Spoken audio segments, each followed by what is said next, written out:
Axşamınız xeyir olsun bir daha əziz müəllimlər. Sizlərlə bugün yenidən ödənişsiz təlimdə görüşmüşük. Bu həftə içərisində onu qeyd etmək istəyirəm ki, Təranə müəllimə də sizlərə ödənişsiz təlim keçəcək. Növbəti həftə isə Təranə müəllimə ilə birlikdə ikimiz yenidən inşallah ödənişsiz təlim keçəcəyik. Bugün mən sizə qiymətləndirmə mövzusu haqqında məlumat vermək istəyirəm. Düzdür, qiymətləndirmədən hər birinizin məlumatınız var. Çünki ən çox istifadə olunan, ən çox tətbiq etdiyiniz bir mövzudur. Ancaq hansı fərqliliklər var, hansı əlavələr var, suallar hansı formada düşür, bununla bağlı mən sizə müəyyən məqamları bildirəcəm. Ekranı paylaşım müəllimlər. Ekranda göstərəcəm. Vacib məqamların altından xətt çəkməyinizi istəyəcəm. Mövzumuz Time-in 2024-cü ilin vəsaitində səhifə 100-dən başlayır.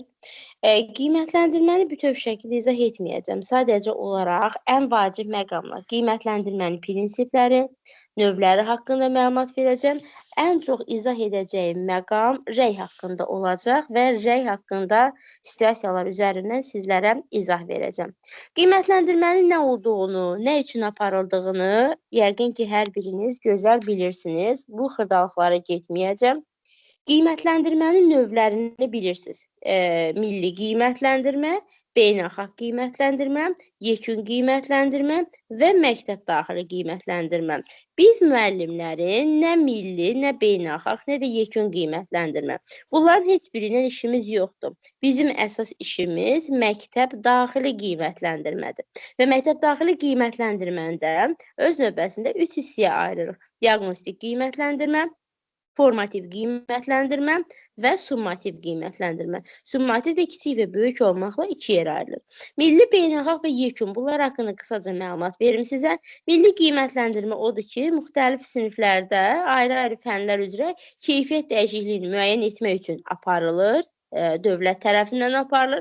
Beynəlxalq qiymətləndirmədə bizim şagirdlərimizin nəticələrini digər ölkələrin təhsilində olan nəticələrini müqayisə etmək üçün hansı problemlər var, nəyə görə, hansı məqamlara görə biz geridə qalmışıq, bunu müəyyən etməkdən ötürü inkişafı, daha da təhsilin inkişafını təmin etməkdən ötürü aparılan qiymətləndirmə beynəlxalq qiymətləndirmədir. Onun da növləri var. TIMSS-dir, PIRLS-dir, PISA-dır. Onu da vaxt olarsa hər hansı bir dərsdə izah edərik. Yekun qiymətləndirmə isə aparılan məsələn 9-cu, 11-ci siniflərin yekun qiymətləndirilməsini nəzərdə tuta bilərik. Buraxılış imtahanları nəzərdə tuta bilərik. Yəni bunun üçü ilə də bizim işimiz yox. Bizim işimiz məktəb daxili qiymətləndirmə iləndir. Qiymətləndirmənin növləri haqqında məlumat verməmişdən öncə prinsiplərindən sizlərə danışmaq istəyirəm. Qiymətləndirmənin 2 prinsipi var müəllimlər. Uyğunluq prinsipi və yaxud da uyğunluq prinsipinə validlik prinsipi deyilir. Eyni zamanda etibarlı prinsipi. Uyğunluq və etibarlıq prinsipi. Bunlar nədir? Bircə dəqiqə müəllimlər, qrupların birinə link göndərməmişəm. Bircə dəqiqə, üzrlü sayın.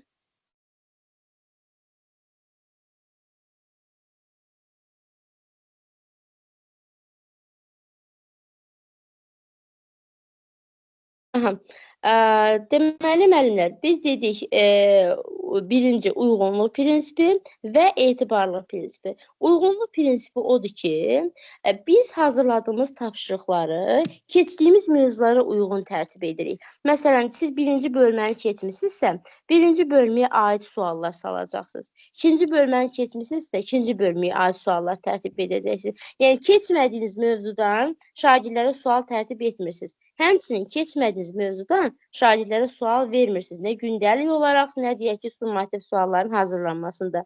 Uyğunluğu gözləyirsiniz. Əslində siz bunun nə olduğunu çox gözəl bilirsiniz və əminəm ki, də tətbiq edirsiniz.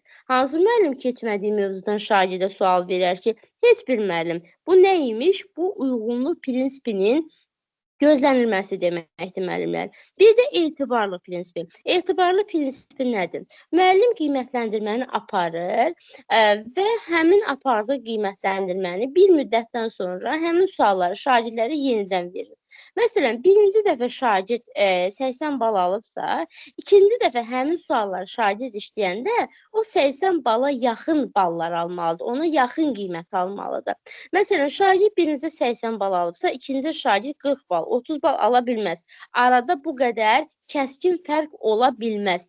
Çünki etibarlı prinsipi pozulacaq. Yəni şagird öyrəndiyini uzun müddətli yaddaşa ötürməlidir. Biz deyirik, şagird öyrənibsə, onu başa düşüb, dərk eləyib, artıq onun mahiyyətini bilir. Biz onunla nə vaxt sorursaq, şagird ona cavab verməlidir. Üstündən bir ay keçib keçdiyimiz mövzunu, şagird artıq hər şeyi unudub. Burada təbii ki, etibarlı prinsipi pozulmuş olacaq. Əgər şagirdin öyrəndiklərini uzun müddətli yaddaşa ötürdüyünü müəyyən edə biliriksə, aldığı ballar bir-birinə yaxın rəqəmlər olursa, eyni suallar üzərindən nəzərdə tutulur, o zaman etibarlı prinsipi gözlənilmiş olacaq. Burada şəkil üzərindən hədəflər verilir, bunları xırdalamağa ehtiyac yoxdur. Deməli, gəlirik qiymətləndirmənin növlərinə. Qiymətləndirməni, məktəb daxili qiymətləndirmənin biz 3 növünü qeyd elədik müəllimlər. Diaqnostik, formativ və summativ. Diaqnostik qiymətləndirmə bildiyiniz kimi ilkin qiymətləndirmədir. Əmin ola bilərsiniz ki, qiymətləndirmədən keçən məsələn 2 dənə sual var idi. Biri qiymətləndirmə növündən düşmüşdü. Diaqnostik var idi, formativ var idi. Düzgün cavabı istəyirdi. Variantda qiymətləndirmənin xüsusiyyətlərini soruşurdu. Və bir dənə də rəyə aid sual var idi. Ona görə də bu qiymətləndirməyə xüsusi diqqət yetirməyinizi istəyirəm. Diaqnostik qiymətləndirmə ilkin qiymətləndirmədir. Şagirdlərin ilkin bilik və bacarıqlarını müəyyən etməkdən ötürü biz diaqnostik qiymətləndirmə aparırıq. Nə zaman aparırıq? İlin əvvəlində, yarım ilin əvvəlində, bölmənin və yaxud da bəhsin əvvəlində, sinifimizə yeni şagird gələndə, şagird sinifdən sinifə yerini dəyişəndə və yaxud da başqa bir yerdən gələndə, başqa məktəbdən gələndə biz o şagird üçün diaqnostik qiymətləndirmə aparırıq. Yəni, bunu da əminəm ki, edirsiniz. Məsələn, sinifinizə yeni bir uşaq gələn kimi ondan sual cavab edirsiniz. Görüm, necə şagirddir? Oxuyan şagirddirmi? Məlumatı varmı? Hansı səviyyədədir? Yəni, yeni gələn şagirdlə bizim ilk işimiz sual cavab olacaq, sorğu olacaq. Bunun özü nədir? Bunun özü diaqnostik qiymətləndirmədir. İlin əvvəlində, yarım ilin, bölmənin, bəhsin əvvəlində şagird sinifdən sinifə, məktəbdən məktəbə yerini dəyişəndə aparılır. Üsulları, müxtəlif üsullarla ən çox istifadə olunan sual-cavabdır. Yəni, ən çox diaqnostik qiymətləndirmədə bizim istifadə edədiyimiz üsul sual-cavab üsuludur. Bir cədvəlidir, yəni bilirəm, istəyirəm, biləm, öyrəndim cədvəlidir. Sinif müzakirəsidir. Yəni, sinifdə müzakirə təşkil edib, şagirdlərin verdiyi cavaba uyğun müəyyən edə bilərsiniz ki, kimin bilikləri hansı səviyyədədir. Çünki hamı müəyyən dərəcədə cavab verəcək və verilən cavablar əsasında siz düşünəcəksiniz ki, şagirdlərin ilkin bilikləri hansı formadadır. Bu bizim diaqnostik qiymətləndirməmiz. Diaqnostik qiymətləndirmə ən çox müəllimə köməklik göstərir dərsini planlaşdırmasında. Müəllimin effektiv planlaşdırma hazırlamasına, yəni planlaşdırmasına effektiv şəkildə aparmasına diaqnostik qiymətləndirmə köməklik göstərir. Yəni, müəllim şagirdlərin bilik bacarıq səviyyəsini biləndə, bilik bacarıq səviyyəsindən tanış olanda, ona uyğun da dərslərini rahatlıqla qura bilir. Bu, diaqnostik qiymətləndirmənin ən önəmli məqamlarından biridir. Müəllimin effektiv planlaşdırma aparmasına köməklik göstərən qiymətləndirmə diaqnostik qiymətləndirmədir.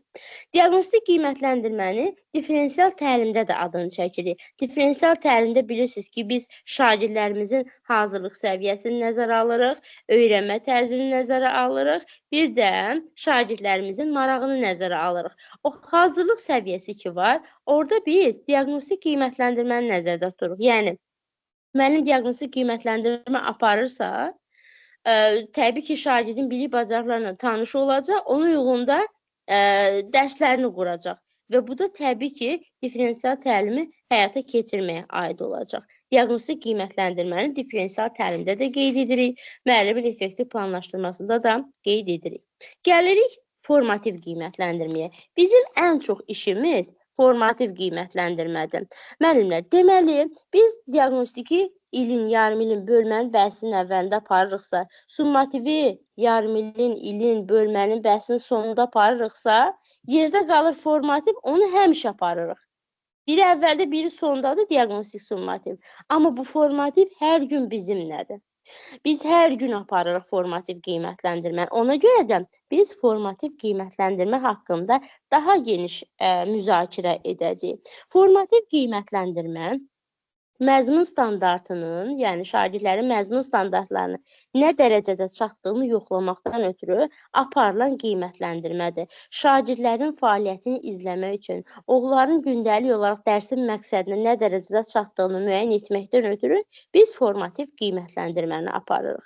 Formativ qiymətləndirməni biz alt standartdan çıxartdığımız məqsəddən çıxartdığımız meyar əsasında formativ qiymətləndirmə aparırıq. Yəni, meyarlarımız əlimizdə olmalıdır ki, həmin meyarlar əsasında da qiymətləndirmə apara bilək. Formativ qiymətləndirmənin vacib məqamları var. Bunlar nədir? Birinci deyirik ki, təlim nəticələrinə uyğunluq. Bu nə deməkdir, müəllimlər? Bu o deməkdir ki, bizim deməli qiymətləndirməmiz, formativ qiymətləndirməmiz meyarlar əsasında aparılır və həmin meyarlar da məqsədə uyğun olur. Məqsəddən gündəlik təlim nəticəsindən çıxarılır. Təlim nəticəsi isə alt standartdan çıxarılır. Deməli, meyar təlim nəticəsinə uyğun olmalıdır. Qiymətləndirmə meyarları olmalıdır ki, qiymətləndirmə aparılsın. Effektiv əks əlaqə formativ qiymətləndirmənin ən önəmli məqamıdır. Müəllim əgər gündəlik olaraq şagirdlərlə düzgün əlaqə qurarsa, şagirdləri düzgün yönləndirərsə, düzgün istiqamətləndirərsə, şagirdlərinə düzgün rəy verərsə, konstruktiv rəy verərsə, təbii ki, o zaman o şagirdlərin nəticəsində yüksəltmiş olacaq. İndi rəyin növlərini izah edəcəm. Və davamlı müşahidənin aparılması. Formativ qiymətləndirmə həmişə aparılır və bütöv dərs prosesində aparılır. Müsahibə mərhələsində müəllimlərin belə deyək də, yanıltmaqdan ötürü həmişə belə suallar verilir. Məsələn, deyir ki, formativ qiymətləndirmə nə zaman aparılır? Müəllim də deyir, dərsin sonunda. İndi dərsin sonunda müəllim axı şagirdləri qiymətləndirir, bunu nəzərdə tutur deyə müəllim yazıqda nə bilsin, deyir, yəqin ki, bu cavab düzdür. Xeyr, formativ qiymətləndirməni təkcə dərsin sonunda aparmırıq. Dərsin sonunda sadəcə şagirdə elan edə bilirik ki, hə, rəy verə bilirik. Amma formativ qiymətləndirmə bütöv dərs prosesi boyunca aparılır. Yəni, siz dərsin əvvəlindən, dərsin axırına qədər bütün şagirdləri izləyirsiniz, müşahidə edirsiniz. Kim necə cavab verdi, kim nə dedi, kim nəyi səhv dedi, kim nəyi düz dedi. Bütün dərs boyunca şagirdləri izləmiş olursunuz. Bunun özü nədir? Bunun özü formativ qiymətləndirmədir. Adi mövzu izahı verirsiniz, sonra qayıdıb şagirddən nəyisə soruşursunuz, sual verirsiniz. Bu nədir? Bu formativ qiymətləndirmədir. Yəni, şərt o deyil ki, dərsin sonunda müəllim deyək ki, ay uşaqlar, gəlin indi qiymətləndirmə aparaq. Ay filan kəs, sən birinci səviyyə, sən ikinci səviyyə, sənə uyğun fikir budur. Bu nəzərdə tutmuruq. Müəllimin şagirdə sual verməsi belə özü nədir? Formativ qiymətləndirməyə uyğundur. Formativ qiymətləndirmədə müxtəlif üsullardan istifadə edəcəyik. O üsulları sizlərə deyəcəm. Amma ilk öncə gəlin rəy haqqında məqamlara baxaq. Əvvəl biz sadəcə konstruktiv rəy deyirdik. Konstruktiv rəyi də gələcəyə yönəlik, inkişafa yönəlik, həssaslıqla çatdırılmış rəy deyirdik şagirdlərə. Amma indi digər rəy növlərində qeyd edirik. Keçən il Time 2024-ün axırıncı nəşri çıxanda həmin bu rəyin növləri də həmin vəsaitə daxil edilib. Buradan baxa bilərsiniz, çərçivə sənədində də var. Effektiv əks əlaqə rəy nə qədər şagirdə düzgün verilərsə, şagird bir o qədər düzgün istiqamətləndirilmiş olacaq və bir o qədər yaxşı nəticə əldə etmiş olacaq. Biz əlaqənin növlərinə baxsaq, birinci formativ əks əlaqədən danışacağıq. Formativ əks əlaqə gündəlik olaraq müəllimin şagirdlərin fəaliyyətini izləməsi, gündəlik olaraq şagirdlərə rəy söyləməsini nəzərdə tuturuq. Yəni, summativ qiymətləndirməyə qədərki müddətdə gündəlik olaraq müəllim şagirdlərlə deyək ki, mövzu izahından sonra dərs prosesi boyunca sual-cavab aparır, sorğu aparır, müşahidə edir, şagirdləri qiymətləndirir və ona rəy verir. Bu formativ əks əlaqədir. Bir də var summativ əks əlaqə. Məsələn, bunu əvvəl demirdik. Formativ əks əlaqə onsuz da bilirdik ki, hə, gündəlik formativ qiymətləndirmədə aparılır. Amma summativ əks əlaqəni adını çəkib demirdik. Bu nə deməkdir? Summativi nə zaman aparırıq? Bölmənin, bəhsin sonunda. Bölmənin sonunda O bölmə ilə bağlı şagirdin əldə etdiyi bilik bacarıqlara uyğun şagirdə rəy veririk. Bu summativ yekunlaşdırıcı əksi əlaqədir, yekunlaşdırıcı rəydir. Məsələn, summativ apardınız, şagirdlər summativ işlədilər. Şagirdlərin cavablarına əsasən, test cavablarına əsasən şifahi aparmısınızsa, onların bölmə ilə bağlı şifahi cavablarına əsasən siz həmin şagirdlərə bölmə ilə bağlı ümumiləşdirici, yekunlaşdırıcı bir rəy verirsiniz. Bu summativ əks əlaqə olacaq. Sonra deyirik müəllimlər, korrekt edici əks əlaqə. Bunun da nə olduğunu çox gözəl bilirsiniz. Nədir korrekt edici əks əlaqə? Şagird nə isə səhv yazır. Şagird nə isə səhv yazan anda siz onu düzəldirsiniz. Yəni şagirdə düşünmə vaxtı verib onu gözləmirsiniz. Sadəcə olaraq deyək ki, görürsünüz şagird nə isə səhv dedi, düzəldirsiniz. Nə isə lövhədə səhv yazdı, həmin anda düzəldirsiniz. Məsələn, deyək ki, şagird lövhədə V bərabərdir, S bölünsün T yazmaq əvəzinə şagird yazıb ki, V bərabərdir, S vuraq T. Bu səhvdir. İkinci yazdığım səhvdir. Şagird bunu belə yazıbsa, müəllim şagirdin səhvini həmin anda düzəldir ki, burada S vuraq T yox, S bölünsün T olacaq. Yəni, şagirdin edilən andakı səhvini həmin anda da düzəltməsi korrekt edici əks əlaqə olacaq. Məsələn, şagird hər hansı bir məsələni misalı yazır deyək ki, hər hansı bir rəqəm səhvi var. Orada hansı rəqəmi səhv yazıb və yaxud hansısa işarəni qoymağı unudub.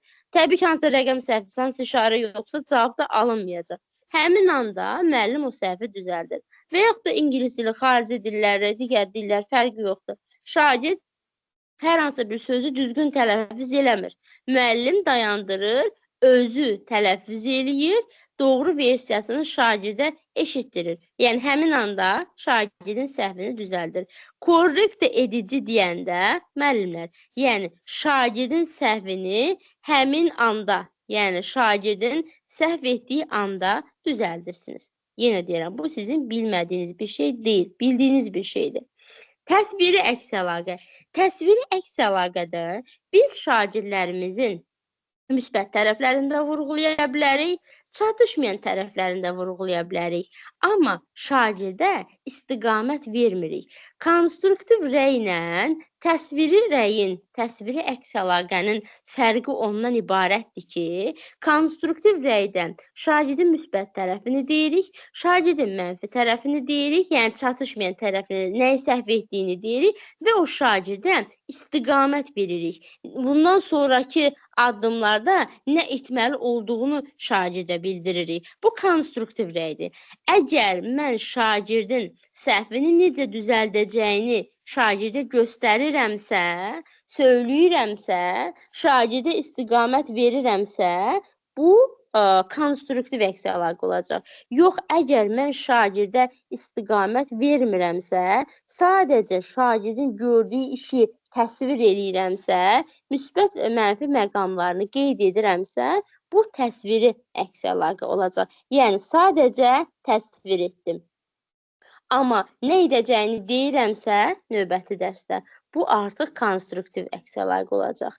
Bunlar heç biri yanlış deyil. Məsələn, nə təsviri rəy olsun, nə deyək ki, konstruktiv rəy olsun, nə motive edici rəy olsun, nə bundan əvvəl dediyim korrekt edici rəy olsun. Bunlar heç biri yanlış deyil, doğru rəydir. Amma bizim ən çox istifadə etməli olduğumuz rəy konstruktiv rəydir. Çünki biz şagirdən istiqamət verməliyik. Yəni, növbəti dəfə səhvini necə düzəldəcəyini şagirdə göstərməliyik. Təsviri əks əlaqədə adına baxın, təsvir. Sadəcə təsvir elədi, səhvini düzünü dedi. Bu qədər. Konstruktivdə səhvini də dedi, düzünü də dedi, o səhvini necə düzəldəcəyini də dedi. Yəni, istiqamət verdi. Motive edici əlaqə, motive edici rəy. Nədir motive edici rəy? Şagirdin müsbət tərəflərinin daha çox vurğulanması. Yəni, şagirdi həvəsdən salmamaqdan ötürü, şagirdi həvəsləndirməkdən ötürü, ona stimul verməkdən ötürü şagirdin müsbət məqamlarını, uğurlarını xüsusilə vurğuluyur. Yəni, şagirdi ruhdan salmamaqdan ötürü şagirdin müsbət tərəflərinin daha qabarıq şəkildə deyir. Bu motivə edici əks əlaqədir. Biz motivə edici əks əlaqəni emosional rəylə qarışdırmamalıyıq. Emosional rəy müəllimin öz hisslərinə dayanaraq şagirdə verdiyi rəydir. Biz deyirik ki, rəy emosiyalara yönəlik olmamalıdır. Rəy şagirdin fəaliyyətinə, idraki fəaliyyətinə yönəlik olmalıdır. Burada motivə edici deyəndə onu nəzərdə tutmur. Sadəcə şagirdin müsbət tərəflərini vurğulayaraq şagirdi daha çox həvəsləndirməyi nəzərdə tutur. Hansısa bir şagirdin özünə inamı yoxdursa, özünə güvəni yoxdursa, o zaman motivə edici rəyi şagirdə verərək onu daha da həvəsləndirmək olar. Sonra, deməli, əks əlaqənin məzmunu haqqında nə deyəcəm sizlərə? Öyrənmə prosesi haqqında əks əlaqə. Burada nəyi nəzərdə tuturuq? Deməli, biz şagirdlərin gündəlik dərsdə necə öyrənmələri ilə bağlı şagirdlərə rəy veririk. Verdiyimiz bu rəy, yəni şagirdin öyrənməsi ilə bağlı şagirdə verdiyimiz rəy konstruktiv də ola bilər, təsviri də ola bilər, motivə edici də ola bilər, korrektiv edici də ola bilər. Məzmun haqqında rəy. Məzmun haqqında rəy fənnin məzmunu ilə bağlı olur. Hansı fənni tədris edirsinizsə, həmin fənlə bağlı, tədris etdiyiniz fəndə istifadə etdiyiniz tapşırıqlarla bağlı, tapşırıqları şagirdlərin necə yazması ilə bağlı verdiyiniz rəy konstruktiv ola bilər, təsviri və korrektiv edici rəy ola bilər. Məhsul, nəticə haqqında rəy. Nəticə haqqında rəy də şagirdin gördüyü işin nəticəsi haqqında verilən rəydir. Şagird üçün hansısa tapşırıq vermisiniz, hansısa işi ona tapşırmısınız və şagird o tapşırığı necə, hansı formada yerinə yetirir, sondakı əldə edəcəyi nəticə nə olub, ona verilən rəy summativ, yekunlaşdırıcı rəy ola bilər. Yəni, nəticə onun sonda əldə edəcəyi nəticədir. Sondakı nəticəsi üçün verilən rəy də təbii ki, yekunlaşdırıcı rəy ola bilər. Biz formativ qiymətləndirmədə müxtəlif üsullardan istifadə edirik. Sual-cavabdır, yoldaş qiymətləndirməsidir, BİBÖ-dür, çıxış biletidir, 3-2-1 üsuludur. Xüsusilə 3-2-1-dir, həm də 3-2-1 bilirsiniz ki, refleksiya üsuludur.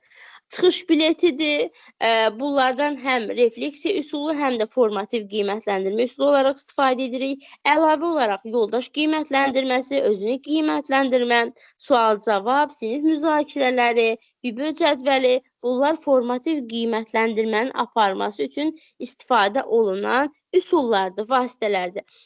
Deməli, gündəlik plan yazanda, eyni zamanda müsahibə mərhələsini hazırlaşanda sizə veriləcək mövzular üzrə plan hazırlayacaqsınız. O planı hazırlayanda da siz ayrı-ayrıqda refleksiya üsulunu da qeyd edəcəksiniz, formativ qiymətləndirmə üsulunu da qeyd edəcəksiniz. Həmin o üsulların içərisində, baxın, burada qeyd olunan üsullardan hər hansı birini yaza biləcəksiniz. Yəni, hansını seçəcəksinizsə, mövzunuza uyğun. Onu da deməli qeyd edə biləcəksiniz. Sual-cavabda biz nələrə diqqət yetirməliyik? Sual-cavabda bilirsiniz ki, həm açıq suallar var, həm qapalı suallar var. Açıq suallar deyəndə daha düşündürücü, şagirdləri daha çox düşünməyə sövq edən sualları nəzərdə tuturuq. Qapalı suallarda dəqiq faktlara, dəqiq hadisələrə əsaslanan suallar nəzərdə tuturuq. Yəni, tərifi, qaydanı, düsturu soruşursunuzsa şagirddən, bu qapalı sualdır. Yox, əgər şagirdə hər hansı bir fərqli sual verirsinizsə, baş verən hər hansı hadisələrin səbəbini soruşursunuzsa, izah etməsini istəyirsinizsə, bu açıq sual ola bilər. Belə bir məqam da deyirəm, yadda saxlamaq üçün. Deyirəm ki, müəllim şagirdə sual verəndə, şagirdin nə cavab verəcəyini bilirsə, bu qapalı sualdır. Yəni, məsələn, mən hər hansı bir tərifi qaydanı soruşuramsa, o qayda dəyişəsi deyil. Necəsə şagird elə də deməlidir. Müəllim indi sual verəndə şagirdin nə deməli olduğunu bilir. Amma elə suallar olur ki, müəllim şagirdin necə cavab verəcəyini bilmir. Fikirlərini hansı formada ifadə edəcəyini bilmir. Xüsusilə də şagirdlərin öz fikirləri ilə əlaqəli olan suallar ki var, həmin suallar açıq suallar hesab olunur. Sualları verən zaman, xüsusilə də açıq suallarda şagirdlərə biz gözləmə vaxtı verməliyik. Gözləmə vaxtını nəyə görə verməliyik? Şagirdlərin özünə inam hissini formalaşdırmaqdan ötürü biz onlara gözləmə vaxtı verməliyik. Məsələn, şagirdə sual verirsiniz, şagird cavab vermək istəyir, digər yoldaşları yerdən deyir, müəllim mən deyim, müəllim mən deyim. Uşağın da yadından çıxır, özünə belə deyək də həyəcanlanır. Mən deyənə qədər yoldaşlarım deyəcək, mən deyə bilməyəcək. Şagird bunu fikirləşənə qədər siz də deyirsiniz, yaxşı, ay falan gəl sən denən, siz də başqasından soruşursunuz. Və bu formada davam etdikcə həmin şagirdin özünə inamı azalmış olacaq. Düşünəcək ki, onsuz da mən suala cavab verənə qədər yoldaşlarım deyəcək, müəllim onsuz da başqalarından soruşacaq. Ən yaxşısı heç əlimi qaldırmayım. Bir müddətdən sonra həmin şagirdin ümumiyyətcə dərs prosesindən, sual-cavabdan uzaqlaşdığını görə bilərsiniz. Bu, o şagirdin özünə inamının azalmasına səbəb olur. Ona görə də gözləmə vaxtını şagirdlərə verməyimiz daha yaxşı olar. Şagirdlərin özünü qiymətləndirməsi, yoldaş qiymətləndirməsi yəqin ki, sizlərə bəllidir.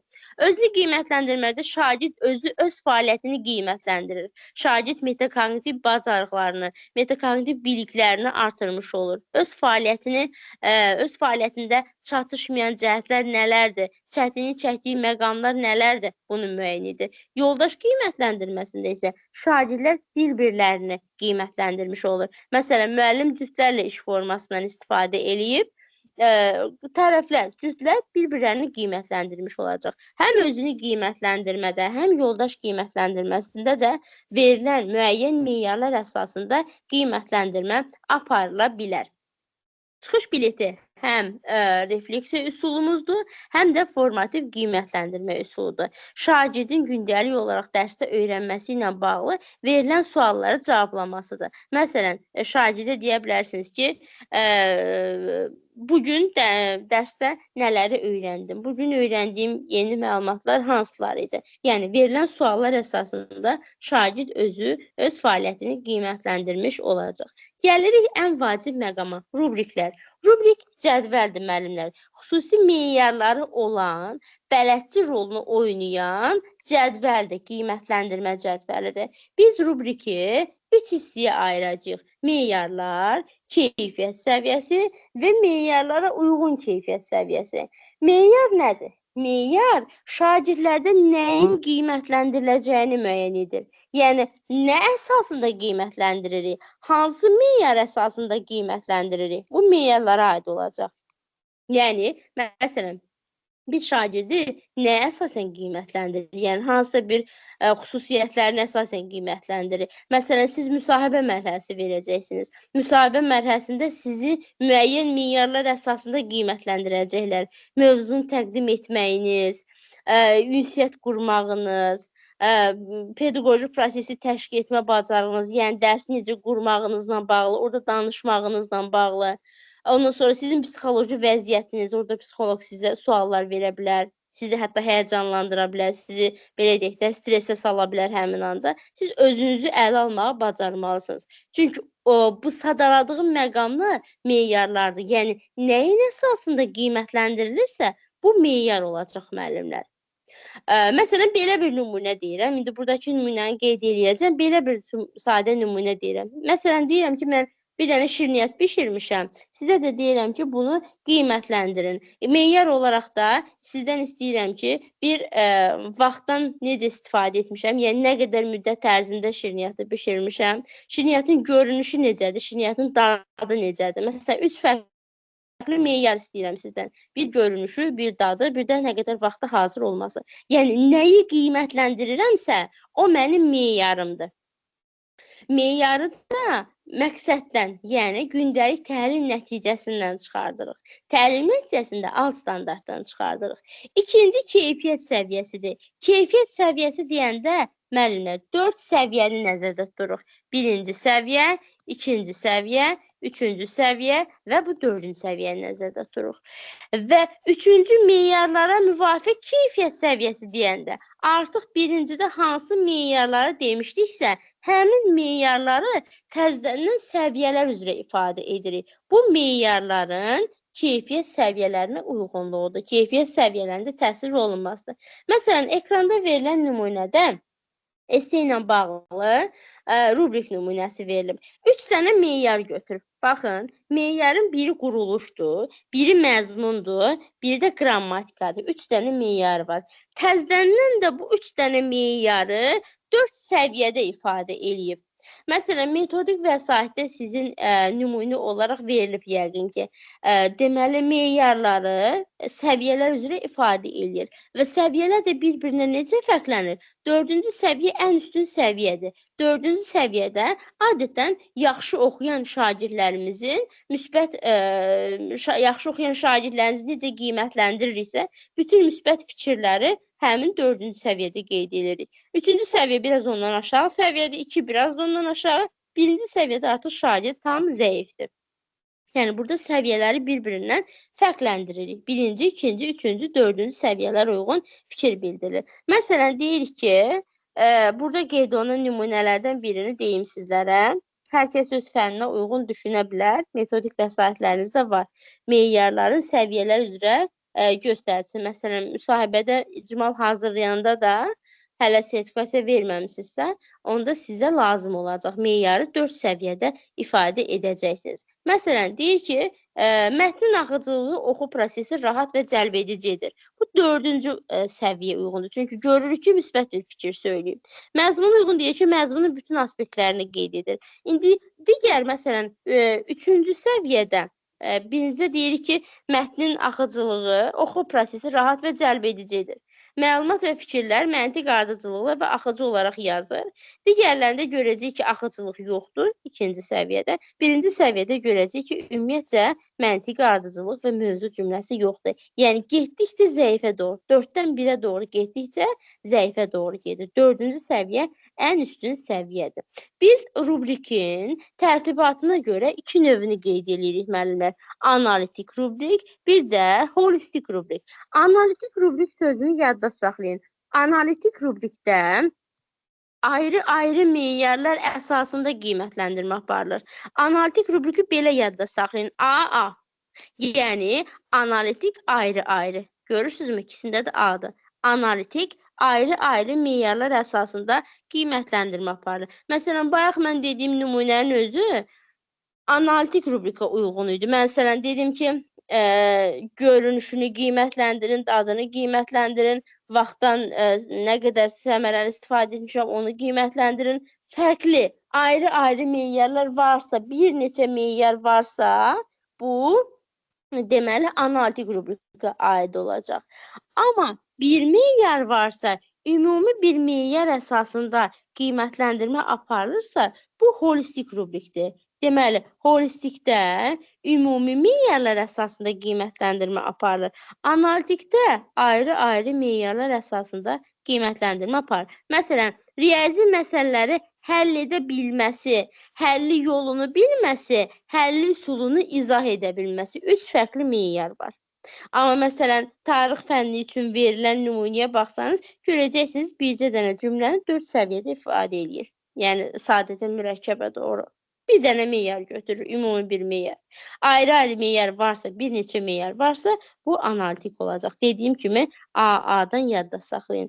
Holistik və analitik rubriki biz rubrikin tərtibatına görə növlərində qeyd edirik. Bir də var, müəllimlər, tapşırığa əsaslanan rubrik, bir də ümumi rubrik. Tapşırığa əsaslanan rubrik, baxın adına. Tapşırığa əsaslanan rubrik. Deməli, bu tapşırığa əsaslanır. Bunu yalnızca hər hansı bir tapşırıqlar üçün istifadə etmək mümkündür. Yəni, hər dərs üçün, hər mövzu üçün onu tətbiq etmək olmaz, istifadə etmək olmaz. Çünki o, hər hansı bir tapşırıq üçün nəzərdə tutulub.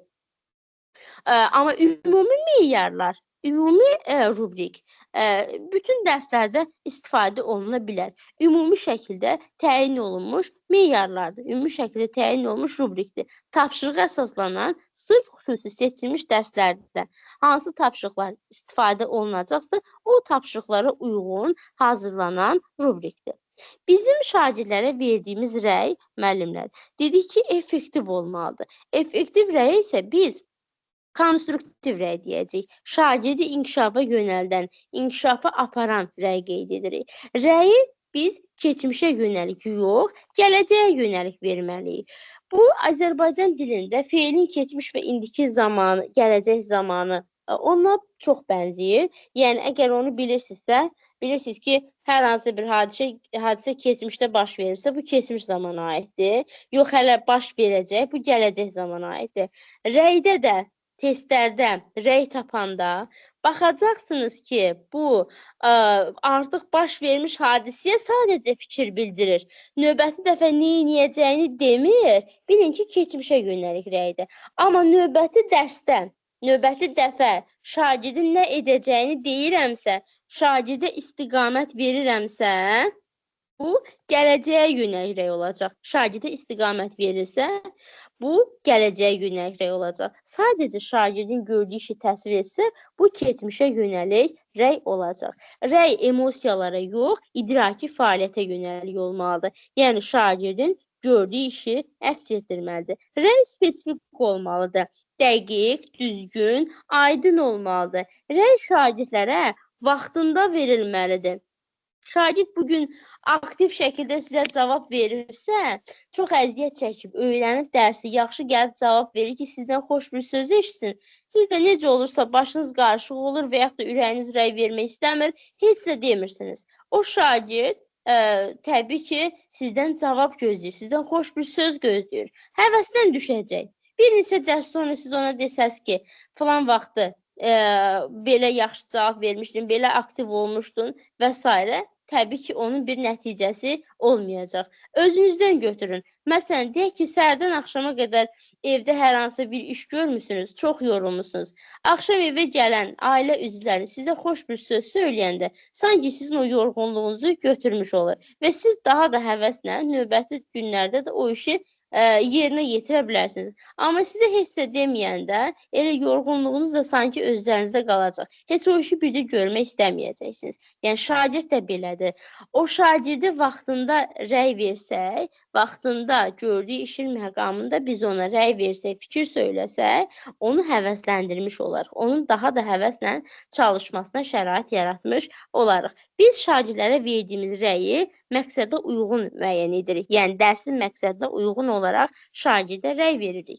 Rəyi şagirdə həssaslıqla çatdırırıq. Yəni, şagirdi incitmədən, şagirdin xətrinə dəymədən, şagirdlə kobud rəftar etmədən biz o şagirdə rəy verə bilərik. Yəni, şagirdə həssaslıqla çatdırılmalıdır deyəndə rəy, şagirdi incitmədən, onun psixologiyasına belə deyək, təsir etmədən verilən rəy düzgün rəy hesab olunacaq.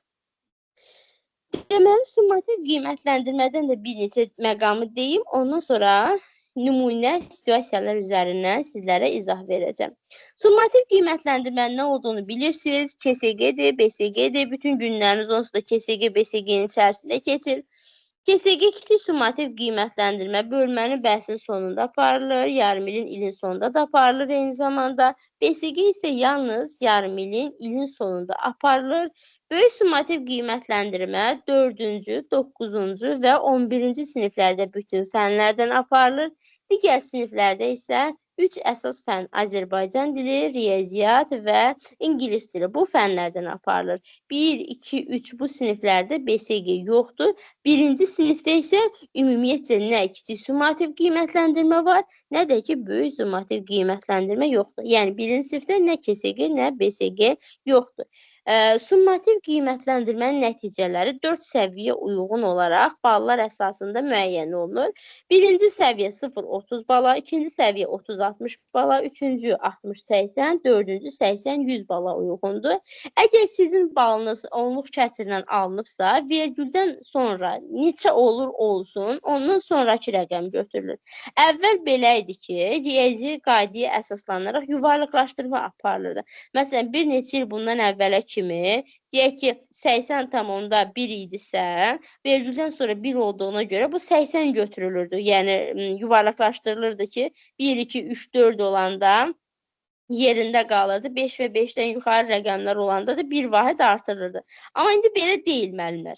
Sadəcə olaraq vergüldən sonra əgər başqa bir ədəd gəlirsə, fərqi yoxdur, neçə olur olsun, ondan sonraki ədəd götürülür. Məsələn, 80 tam onda 1 də olsa, 80 tam lap 100-də 1 də olsa, 100-də 1 olmurdu onluq kəsirdə. İndi olar ki, BSG çıxardanda, nəsə yarımı çıxardanda olar ki, belə bir bal alarsınız. 80,1, 10,2, 10,3 fərqi yox. Neçə olur olsun, ondan sonraki, yəni yuvarlaqlaşdırma aparılmır. Vergüldən sonra rəqəm düşdüsə, neçə olmasından asılı olmayaraq, ondan sonraki, bir vaiz sonraki ədəd götürülür.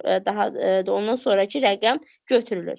Summativ qiymətləndirmədə üzürsüz səbəbdən iştirak edirsə, qayıb yazılır. Qaybın altından dərsə gələndən sonra qiymətləndirmə aparılır, nəticəsi qeyd olunur. Yox, əgər daha doğrusu üzürlü səbəbdən ərizəsi varsa, xəstəlik kağızı varsa və s. Yox, əgər heç bir səbəb yoxdursa, o zaman onun qiymətləndirməsinə 0 yazılır və bu da yarım il qiymətləndirməsində nəzərə alınır. Yəni, məsələn, deyək ki, 3 dənə summativ aparılıb, birindən 0 bal alıb, 2 rəqəmi toplayıb, 2 ədədi toplayıb, 2-yə bölməyəcəklər. 3 dənədir, toplayıb onu 3-ə böləcəklər. Üçüncü də 0-dır. Yəni, deyək ki, birindən 60 bal alıb, birindən 70 bal alıb, birindən 0 bal alıb. Bunun üçünü də toplayıb 3-ə böləcəklər. Yəni, bu 0 nəzərə alınır. Əgər səbəbsiz yerə dərsdən qalıbsa, orada 0 qeyd olunur və bu da nəzərə alınır. Lisey və gimnaziyalarda, bəzi lisey və gimnaziyalarda pedaqoji şuranın qərarına uyğun olaraq digər siniflərdə də, məsələn 7-də, 8-də, nə bilim 10-cu sinifdə başqa fənlərdən də böyük summativ qiymətləndirmə aparıla bilər. Böyük summativ qiymətləndirmə ibtidai sinifdə yaxşı olar ki 45 dəqiqə, digər siniflərdə 45-90 dəqiqə olmaqla həyata keçirilir. Həmişə ziddiyyətli bir məqam var bu BSG ilə bağlı. Böyük summativ qiymətləndirməni deyirlər ki, jurnala nə vaxt yazmalıyıq? Yəqin ki, sizin də belə müzakirələriniz olur. Deməli, böyük summativ qiymətləndirmə axırıncı dərs gününə jurnalda qeyd olunmalıdır. Siz böyük summativ qiymətləndirməni yazıb, BSG-ni yazıb, ondan sonra tarix yazmalı deyilsiniz. Və yaxud da BSG dərs saatında olmaya da bilər. Məsələn, deyək ki, sizin dərsiniz iyun ayının axırıncı dərs gününüz, məsələn, 10-udur. 10-unu yazmışsınız, ondan sonra da ayın 12-sinə, nə bilim, 11-nə BSG yazmışsınız. Bu ola bilər, mümkündür. Amma BSG-ni yazandan sonra təzədən dərs yazmağınız düzgün deyil, müəllimlər. Yəni, BSG-ni yazıb təzədən təkrar yazmaq və yaxud da hər hansı bir mövzunun adını yazmaq, bu tamamilə yanlışdır. Çünki BSG-ni yazırsınızsa, yarım ilin bitdiyini göstərmiş olursunuz. Təzədən qayıdıb ora hər hansı bir mövzu və yaxud da təkrar və yaxud da tapşırıq və s. yazmaq düzgün hesab olunmur. Yaxşı olar ki, düzdür, bilirik də onsuz da axırıncı dərs günündə aparılmır. Bir neçə gün öncədən aparılır. Öncədən aparılsın, amma sənədləşmə işində yaxşı olar ki, axırıncı dərs günü nə vaxtdırsa, onda qeyd olunsun və yaxud da axırıncı dərs günündən sonraki günlərdə hər hansı bir vaxt təyin olunsun və həmin vaxtda da aparılsın. Böyük summativ qiymətləndirmənin aparılması bilirsiniz ki, məktəb rəhbərliyi tərəfindən həyata keçirilir. Hansı məktəbdə şərait varsa, rəqəmsal formada da summativ qiymətləndirmə aparıla bilər və hal-hazırda da ona daha üstünlük verilir. Beynəlxalq qiymətləndirmədən sadəcə onu deyim ki, TIMSS qiymətləndirməsidir. TIMSS qiymətləndirməsi şagirdlərin riyaziyyat və təbiət elmləri ilə bağlı biliklərini müəyyən etmək üçün aparılır. PIRLS qiymətləndirməsi şagirdlərin oxuyub anlama bacarıqlarını müəyyən etmək üçün aparılır. PISA qiymətləndirməsi isə şagirdlərin öyrəndiklərini nə dərəcədə tətbiq etmək bacarığını yoxlamaqdan ötürü aparılır. Deməli, TIMSS-dir, PIRLS-dir, PISA-dır. 3 dənə beynəlxalq qiymətləndirmə növləri qeyd edirik. Bundan əlavə də var, amma bizə düşmür, ehtiyac yoxdur. Eyni zamanda müəllimlərin də beynəlxalq qiymətləndirməsi 2024-cü ildən tətbiq olunmağa başlayıb. Yəni, sertifikasiya kimi bir şey deyil, kimi bir şey deyil. Sadəcə olaraq müəllimlərin səviyyəsini, hansı bacarıqlara sahib olduğunu yoxlamaqdan ötürü seçilmiş məktəblərdə deməli, müəllimlər üçün də beynəlxalq qiymətləndirmə aparılıb. İndi gəlin mən testimizi paylaşım. Testimizdə bu danışdıqlarımızdan sizə xüsusilə də rəydən bir neçə dənə nümunə izah eləyim. Mövzumuz sizin üçün daha aydın olsun. Deməli, kimdə kitab yoxdursa, dərsdən sonra olduğunuz qruplardan qeyd edərsiniz, sizə göndərərəm. Həmişə ödənişsiz təlimdən sonra göndərirəm, həm vəsaitin PDF-ini, həm testin PDF-ini. Əgər yoxdursa, yenə də göndərə bilərəm. Dərsdən sonra qeyd edərsiniz. Gələk qiymətləndirməyə. Deməli, qiymətləndirmə tam vəsaitində səhvə 149-dadır. 200 dənə testdir. Çoxu sadədir. Sadələrə baxmayacağım. Burada yeni tipli suallar var. Həmin sualların sizə izahını verəcəm rəylə bağlı. Deməli, bir dəqiqə.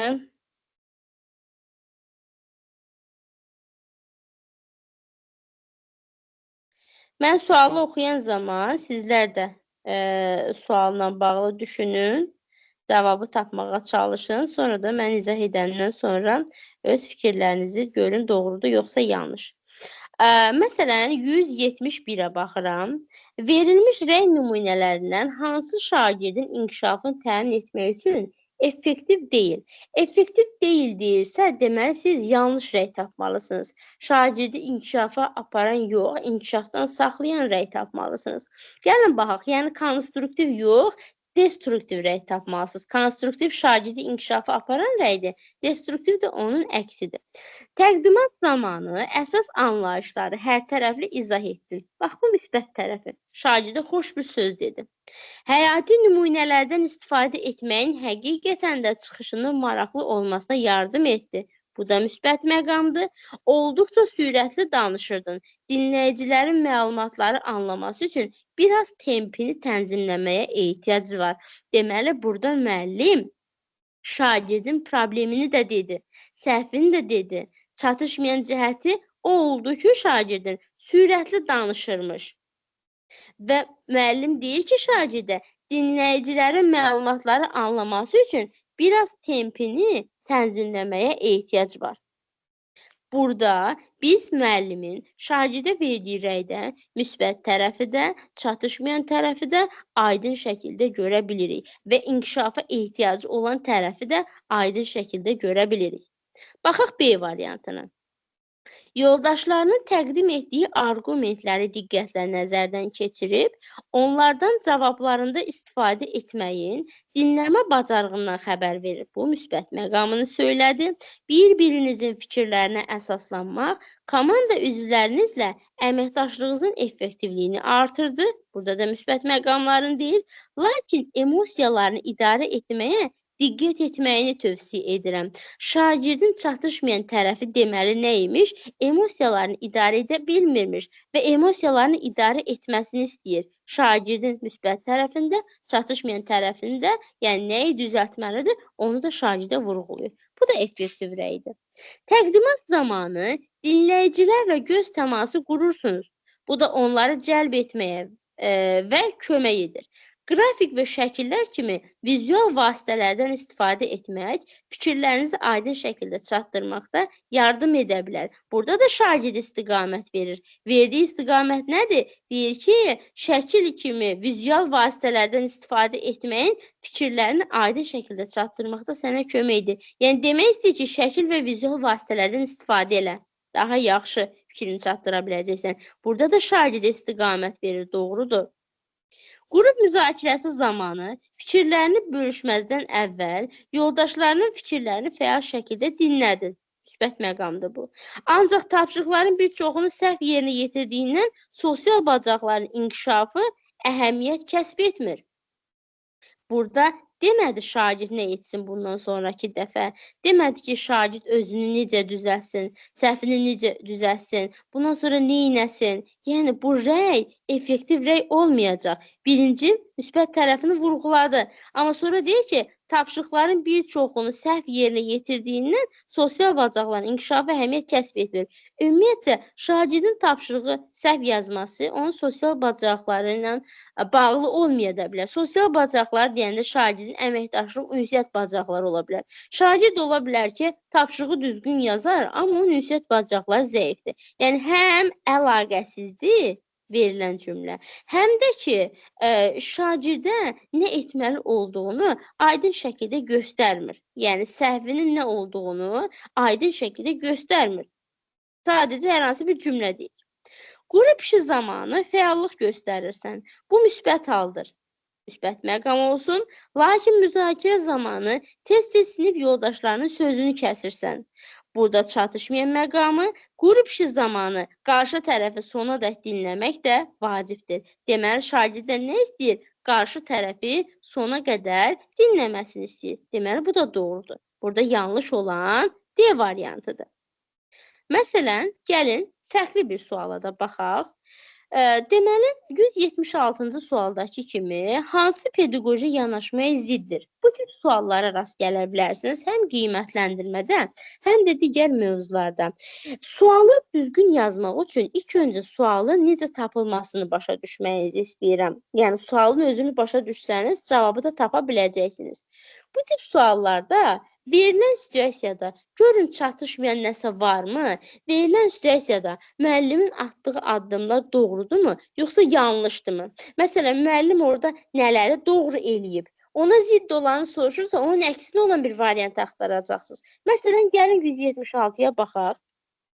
Aydındır ki, komanda olaraq səy göstərmisiniz. Lakin təqdim etdiyiniz layihə işi sizdən gözlənilənləri doğrultmadı.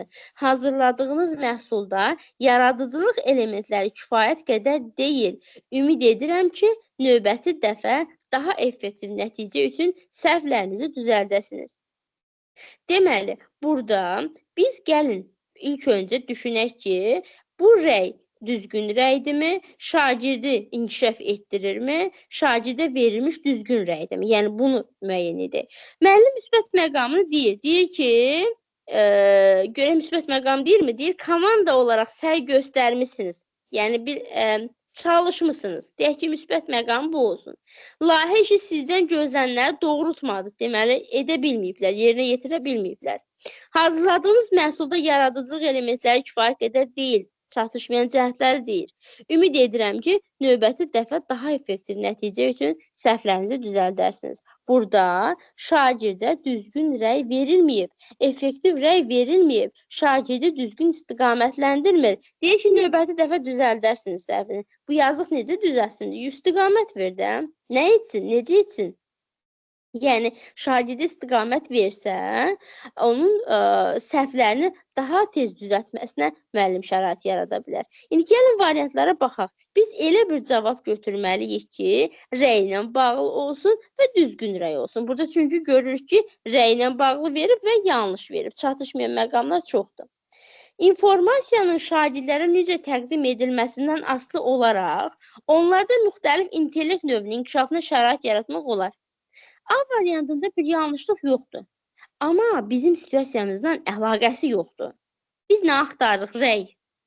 Deməli, rəy ilə bağlı bir fikir axtarırıq. Amma A variantında nə deyir? Deyir, informasiyanın şagirdlərə necə təqdim edilməsindən asılı olaraq müxtəlif intellekt növünün inkişafına şərait yaratmaq olar. Cümlənin özü səhv deyil ayrı-ayrılıqda.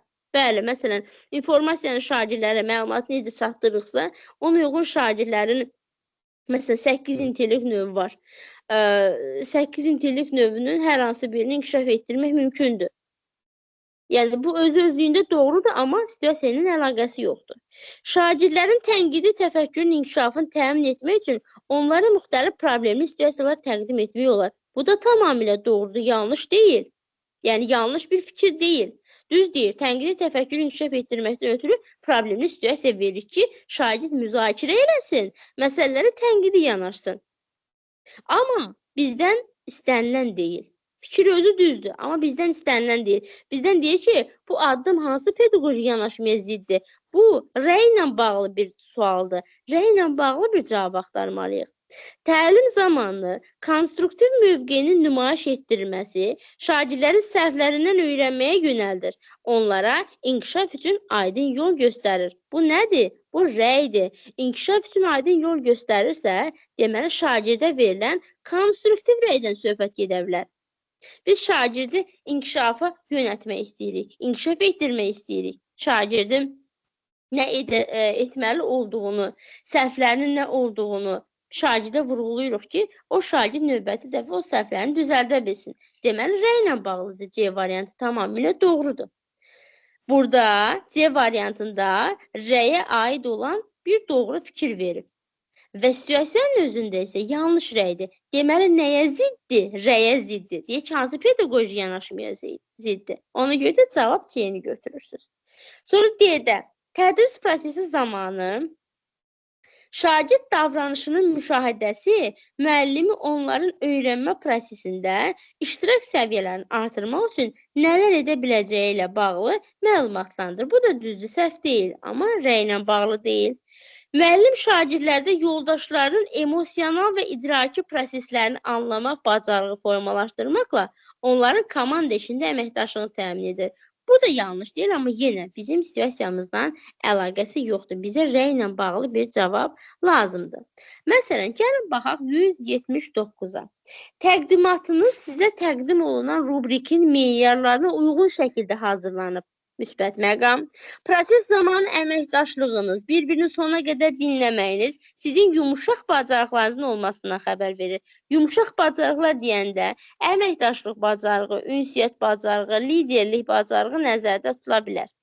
Təqdimat üçün hazırladığınız slaytlardakı şəkillərin məzmunla uyğunluq təşkil etməsinə diqqət yetirməyiniz məqsədə uyğun olar. Bu rəydən o nəticəyə gələ bilərik ki, bu rəy şagirdi inkişaf etdirə biləcək bir rəydir. Müsbət məqamların dedi və sonda da deyir ki, təqdimat üçün hazırladığınız slaytlardakı şəkillərin məzmunla uyğunluq təşkil etməsinə diqqət yetirin. Deməli, burada problem nədir? Təqdimat üçün hazırlanan slaytdakı şəkil məzmunla uyğun deyil və istəyir ki, o məzmunla uyğun olsun. İndi gəlin baxaq, müəllimin verdiyi rəy haqqında hansı fikir yanlışdır? Müəllimin rəyi müsbət fikirlərlə başlaması şagirdin özünə inam formalaşmasına köməklik edir. Bəli, müəllim müsbət fikirlə başladı, diqqət yetirdirsə, bu doğrudur. Müəllim şagirdlərin təqdimatı haqqında spesifik və ətraflı məlumat verir. Bəli, spesifik, dəqiq və düzgün məlumat verir ki, səhvi nədir, müsbət məqamlar nədir, hamısını aydın şəkildə göstərir. Və problemi aradan qaldırması üçün yol göstərir. Bəli, göstərdiyi yol nədir? Deyir ki, təqdimat üçün hazırladığın slaytdakı şəkil məzmunla uyğun olsun. Bu, onun göstərdiyi yoldur. Doğrudur. Şagirdlərə verilən rəy onların həm akademik nailiyyətlərini, həm də sosial bacarıqlarını təsvir edib. Bəli, sosial bacarıqlarını görürsünüzmü? Əməkdaşlığınız deyir ki, proses zamanı əməkdaşlığınız, bir-birini sona qədər dinləməyiniz, bir-birini sona qədər dinləmək ünsiyyət bacarığıdır. Əməkdaşlıq da elə əməkdaşlıq bacarığı, yəni söhbət yumuşaq bacarıqlardan gedir. Sosial bacarıqlar uyğundurmu? Uyğundur. Eyni zamanda verilən rəy akademik nailiyyətini, yəni müəllim şagirdə hansı tapşırığı veribsə, nəyi öyrənməsini istəyibsə, nəyi yerinə yetirməsini istəyibsə, onunla bağlı şagirdin əldə etdiyi bilik və bacarıqlardır. Və burada da görürük ki, şagird üçün müəllim qeyd edir ki, təqdimatınız sizə təqdim olunan rubrikin meyarlarına uyğun şəkildə hazırlanıb. Deməli, burada əməkdaşlıqdan əlavə, şagirdlərin sosial bacarıqlarından əlavə, şagirdin gördüyü işə də fikir söylənilir. Müəllimin rəyi şagirdlərin qrup işi bacarıqlarının inkişafına birbaşa təsir edərək onların gələcək fəaliyyətinə istiqamət verir. Gəlin görək bu fikir doğrudurmu? Müəllimin rəyi qrup işinin bacarıqlarını birbaşa təsir edəcəkmi? Xeyr. Müəllimin verdiyi rəy qrup işi ilə bağlı deyil. Müəllimin verdiyi rəy, müəllimin burada gördüyü çatışmayan məqam nə idi? Şəklin məzmununa uyğun olmaması. Və bu şagirdlərin deməli inkişafına birbaşa təsir edib, onların gələcək fəaliyyətinə istiqamət verirmi qrup işi bacarıqlarını? Xeyr. Çünki qrup işi olaraq əvvəldə sadəcə deyir ki, əməkdaşlıq etmişsiniz, bir-birini sona qədər dinləmişsiniz. Qrup işi ilə bağlı burada heç nə demir. Ona görə də D variantı yanlışdır. Müəllimin rəyi şagirdlərdə açıq düşüncə tərzinin formalaşmasına dəstək ola bilər. Biz Karl Dweck'in düşüncə tərzi nəzəriyyəsini keçirik və həmin nəzəriyyə əsasən bir qapalı düşüncə tərzi deyirik, bir də açıq düşüncə tərzi deyirik. Əgər şagird özünə inanırsa, özünə güvənirsə, öhdəsindən gələcəyinə inanırsa, çətinlikdən qorxmursa, açıq düşüncəyə sahibdir. Yox, əgər çətinlikdən qorxursa, geri addım atırsa, özünə inanmırsa, o zaman qapalı düşüncəyə sahibdir. Burada da təbii ki, müəllim şagirdi müsbət tərəfini, çatışmayan tərəfini və istiqamət verdiyinə görə təbii ki, özünə inam formalaşacaq. Hər hansısa bir rəy nümunəsində müsbət fikirlə başladısa, elə siz orada təbii ki, özünə inamı görə bilərsiniz. Gəlin 180-i də izah edin. Bayaqki sual kimidir. Hansı pedaqoji yanaşmaya ziddir? Sualı asta-asta oxuyacağam. Özünüz tapın. Debat zamanı mövqeyini müdafiə etmək üçün arqumentlərin kifayət qədər əsaslı deyil. Buna görə çıxışını təhlil edib dəyərləndir və nəticəni yoldaşlarınla müqayisə et. Həmçinin növbəti debatlarda reqlamentdən kənara çıxmamağa da diqqət et. Müəllimin bu addımı hansı pedaqoji yanaşmaya ziddir?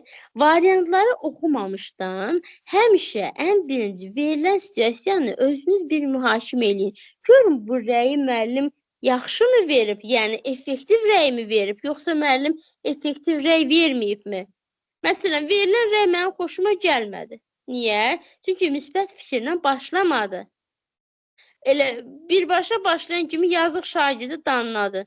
Deyir ki, debat zamanı mövqeyini müdafiə etmək üçün arqumentlərin kifayət qədər əsaslı deyil. Elə bunu deyən kimi şagird həvəsdən düşəcək. Müsbət məqam yoxdur birinci. Həmçinin şagirdə deyir ki, nəticəni yoldaşınla müqayisə et. Bu ən böyük edilən səhvlərdən biridir. Şagird özünü yoldaşı ilə yox, özü ilə müqayisə etməyə bacarmalıdır. Şagird özü ilə müqayisə eləyib, özü ilə qiymətləndirmə aparmağı bacarmalıdır. İndi gəlin baxaq, yenə rəy ilə bağlı bir cavab axtaracağıq. Müəllim rəyi yanlış verib, müəllim rəydə şagirdi həvəsləndirməyib, şagirdi inkişafı üçün şərait yaratmayıb. İndi baxaq. Şagirdləri müxtəlif sinif fəaliyyətinə cəlb etməklə onların öyrənmə prosesində aktivliyini təmin etmək mümkündür. Mümkündürmü? Mümkündür. Amma situasiyamızla əlaqəsi yoxdur. Yəni, yanlış deyil, amma situasiyada biz nə axtarırıq? Rəy axtarırıq. Müəllim rəyi düz verməyib.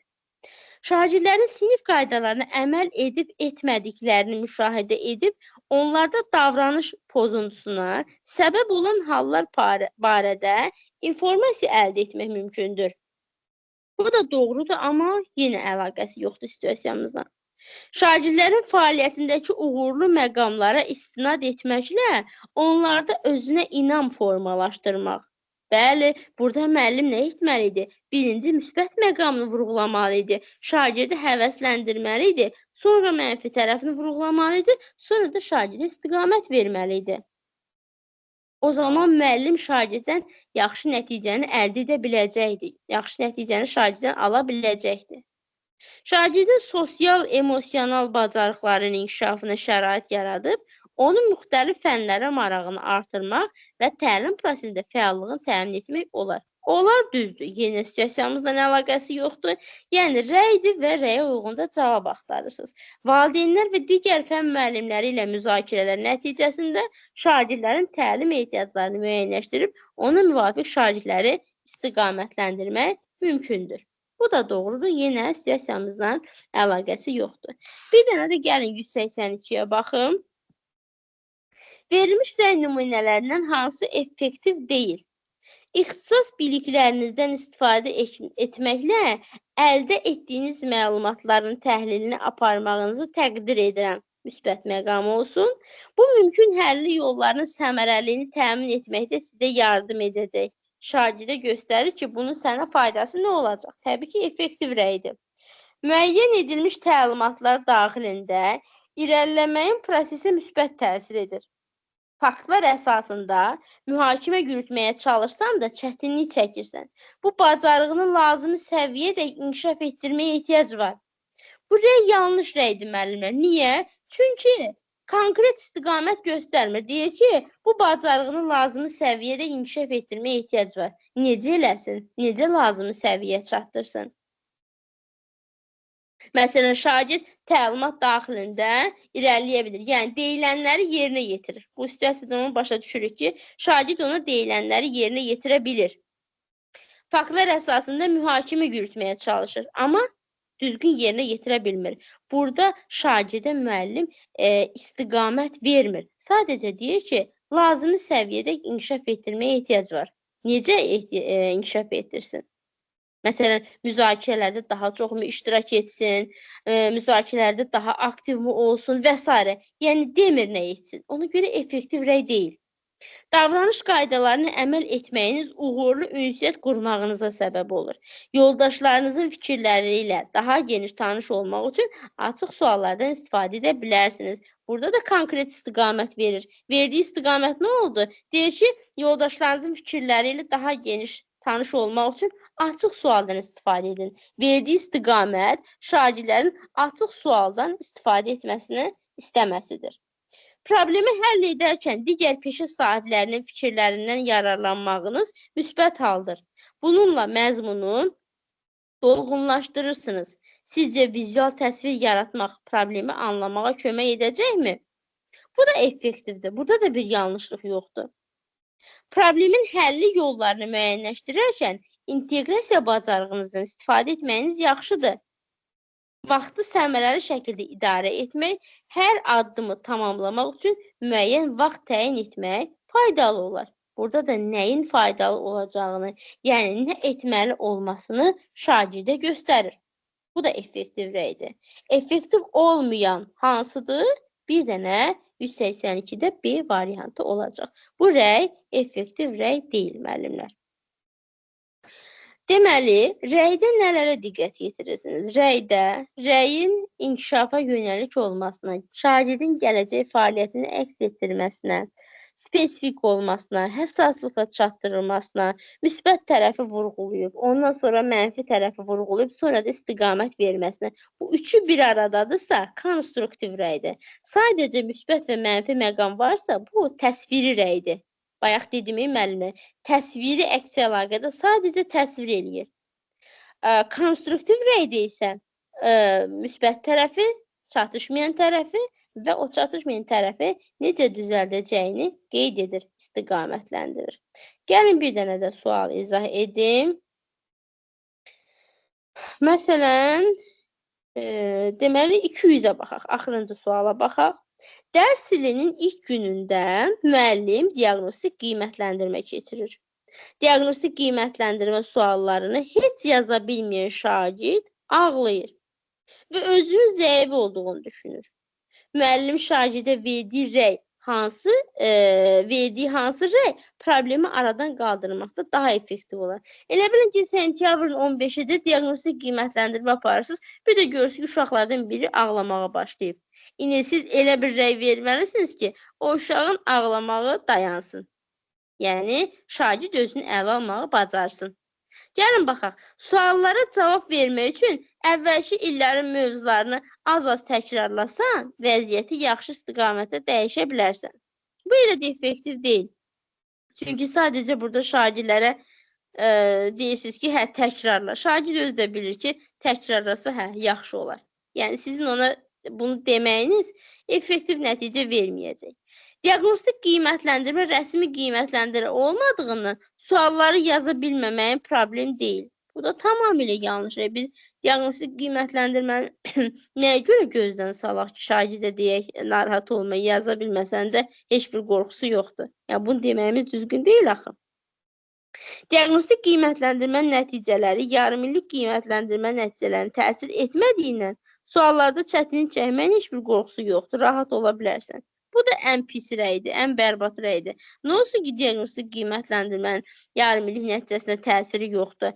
Bəs diaqnostik qiymətləndirmə əsasında biz şagirdi izləyirik, şagirdin nələrə ehtiyacı olduğunu müəyyən edirik. İlkin qiymətləndirməni aparırıq, bilirik ki, şagirdin nəyə ehtiyacı var. Ondan sonraki addımlarda da formativi düzgün aparıb artıq addımlarımızı düzgün atmış oluruq. Yəni, burada şagirdə belə deyib, diaqnostik qiymətləndirmənin önəmsiz olduğunu şagirdə göstərməli deyil. Çünki önəmlidir. Suallarda çətinlik çəkməyin hələ öyrənə bilməyəcəyin anlamına gəlmir. İl boyu dərslərdə aktivlik göstərməklə hazırki vəziyyətini dəyişə bilərsən. Bəli, bu effektiv rəydir. Yəni şagirdə deyirsən ki, bu hələ ilk dərsdir, ilin əvvəlidir. Sən hələ il boyu öyrənəcəksən. Əgər aktiv olsan, o zaman hazırki vəziyyətini, indiki vəziyyətini də düzəldə bilərsən. Dərs ilinin əvvəlində sualları yaza bilməməyin yaddaşınla bağlıdır. Oxuduqlarını tez unutmağın müvafiq problemə səbəb olur. Bu da təbii ki, elə də effektiv deyil. Deyir ki, dərsinin əvvəlində sualları yaza bilməməyin yaddaşınla bağlıdır.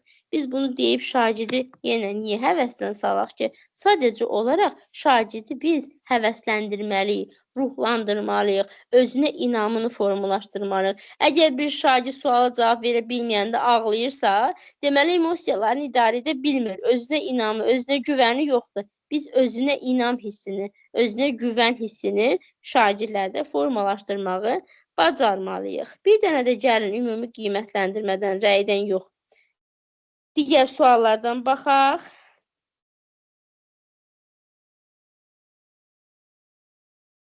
Məsələn, 145-ci suala baxıram. Bu tip suallarda müəllimlər doğru-yanlış suallarında doğrudan doğrunu götürürsünüz. Əgər sizdən uyğunluq istəyirsə, doğruda doğru, yanlışda yanlışı tapırsınız. İlk öncə bu sualları yazanda plus-minus qoyun, ən axırda cavab axtarın. Məsələn, necə? Gəlin baxaq. Rubriklərdən təkcə müəllim qiymətləndirməsində deyil, şagirdin özünü qiymətləndirməsi, yoldaş qiymətləndirməsində də istifadə etmək olar. Bəli, həm yoldaş qiymətləndirməsində, həm də özünü qiymətləndirmədə təbii ki, rubriklər var.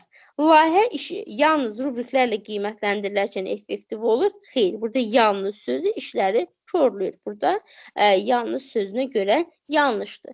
Rubriklərlə qiymətləndirmənin üstünlüklərindən biri ondadır ki, tapşırıq və bacarıqların meyar üzrə qiymətləndirməsinə şərait yaradır. Bəli, rubrik varsa meyar var. Çünki rubrikin 3 hissəsindən biri nədir? Meyardır. Ona görə doğrudur.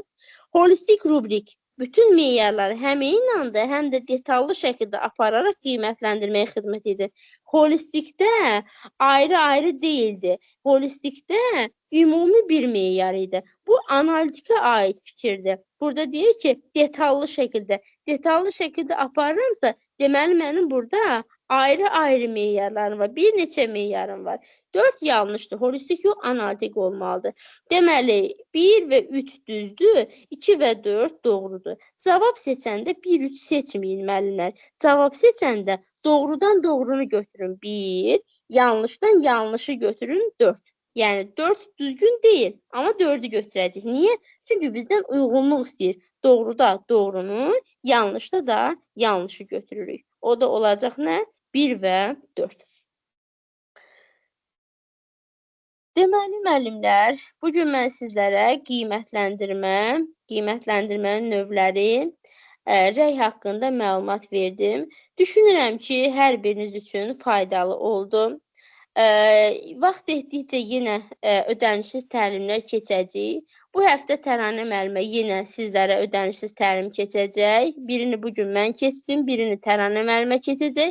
Bir də növbəti həftənin 4-cü günü, yəni aprel ayının 3-də biz Təranə müəllimə ilə bir yerdə təlim keçəcəyik. Ona da qoşularsınız. Ona qədər hansı suallarınız var, nələrdə, hansı mövzularda çətinlik çəkirsinizsə, bunu qruplarda qeyd edə bilərsiniz. Ödənişli dərslərə də qoşula bilərsiniz. Əlavə məlumat almaq istəsəniz qrupda və yaxud da şəxsi də yaza bilərsiniz.